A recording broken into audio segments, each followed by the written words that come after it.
We're back with Attorney Jay Golan, an immigration update on the air. Well, Attorney Golan, most important question about job opportunities. With so many stores hiring and many people needing employees and staff, do you think there is more possibility of hiring people from abroad? Employment-based immigrant visas are available in all categories. All the quotas are open, which means there is no waiting time imposed by shortage of visas. There's no shortage of visas available for employment-based cases. The time consumed, the time that is spent is only in pushing the paperwork through different government agencies. And an employment-based case requires paperwork from 3 government agencies. First, the Department of Labor, then the Immigration Service, and then NVC and the American Consulate, which means you have to push the papers through 3 government agencies, and this may take, in the best case, between 1.5 to 2 years.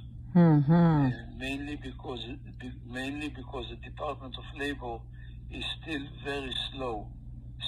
Step number 1 with the U.S. Department of Labor is still a very slow step because they are in no rush to do any kind of work.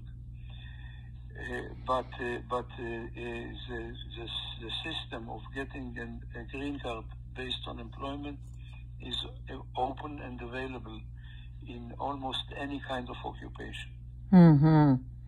When you say almost any kind of occupation, Attorney Golan, what about caregivers? Caregivers are possible. Okay, so no problem with caregivers. The issue is only to show that the employer has enough income to pay the salary, and that the beneficiary, the prospective employee, really intends to go and do this kind of work. I see. So there is the senior in the United States who would like to petition for a caregiver who is outside of the country. How easy would that, meaning how soon can that take place? Well, he really needs the caregiver immediately, but how soon will that be completed, the process? The process will be completed within 1.5 to 2 years. Oh, wow. My question will be, how senior is this senior? Yes. Because if the petitioner passes away before the beneficiary gets the green card, then the case is down the drain. Can it be substituted by somebody else, another petitioner? Very, very difficult. I see. I don't. It's very difficult procedure. What about substitution of the caregiver? Is that also possible? No. I see. So when you say caregiver, that means this particular senior would have to provide all documentation possible that he or she will be able to afford to pay for the caregiver, correct? Right. And so will an interview take place, let's say, in the Philippines for this caregiver at the U.S. Embassy before he or she is able to come to the United States?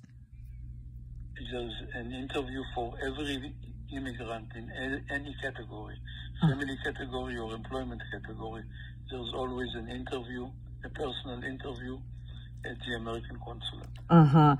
By the way, Attorney Golan, are you able to accompany someone who is being interviewed no matter where they are in which country they are? Virtually? Not really. Actually, the American Consul will not permit anybody to enter the interview. Oh. Together with the applicant. So you can wait maybe in the waiting room. But we prepare our clients for the interview before the interview by a prolonged communication before the interview.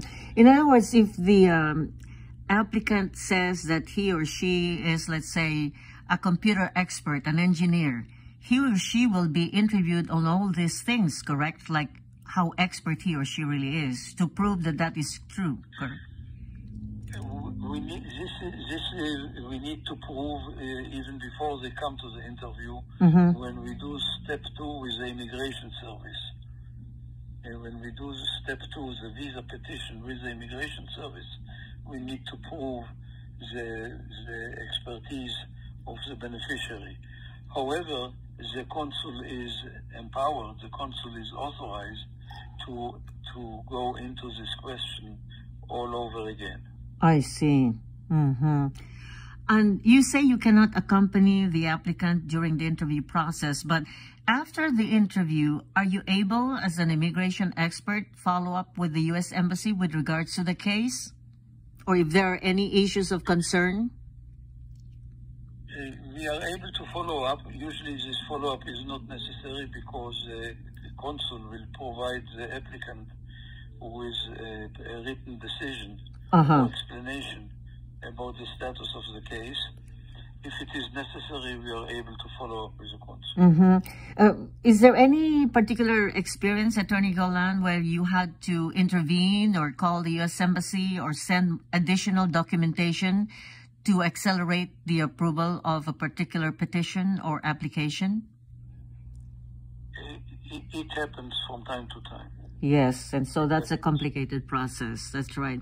So I really suggest, having had this program for many years and having talked to so many individuals, they really knew that it becomes easier when you have an immigration expert by your side, explaining all the different things that you will, have to face during the process. It takes a long time, but it can take a shorter time with an immigration expert. Call Attorney Jack Golan at 213-383-3222.